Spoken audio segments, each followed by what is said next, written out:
To be a science-based company means you are constantly collecting and analyzing data. The data is telling me lots of interesting stories.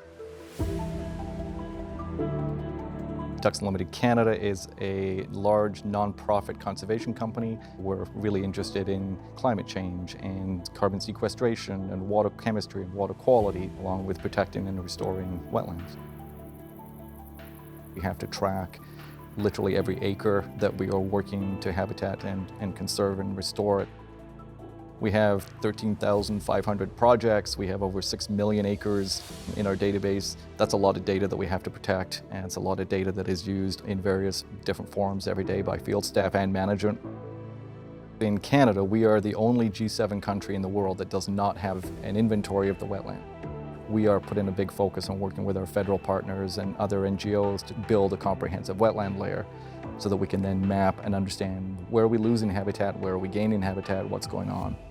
Data by itself is much like crude oil. It really doesn't have any value. It's the derivatives from that data that gives you insights. We have geographic information systems, so we're capturing the land, satellite imagery, boundaries of properties.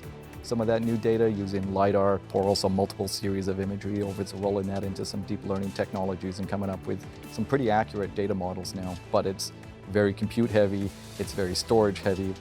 Using the old methodologies is very manual. We need to automate those processes, and that's where deep learning AI tools are really coming into their own.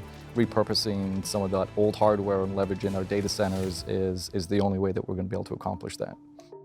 We are a conservation company, but effectively we're at least two different companies. One's on the fundraising side to raise the money, and the other's on the conservation side. That fundraising layer is a very different model and requires a lot of very sensitive data. From a cybersecurity perspective, it's arguably our most valuable data, and all of that data backs up into our data centers, and then it obviously is protected, safe and secure in the DHCI stack. HPE's GreenLake private cloud really makes that orchestration layer that much simpler. We have to be extremely prudent in how we're spending our sort of unrestricted dollars. And GreenLake certainly does help when we can consolidate some of those costs, making sure we weren't over-provisioning or over-buying servers and storage. We have a full research team full of PhDs, and they're some of the most brilliant people I know doing real science work. We have influenced millions of acres for all kinds of health benefits to people and plants and animals. We continue to look forward and continue to find new ways to collect data that we can help evolve.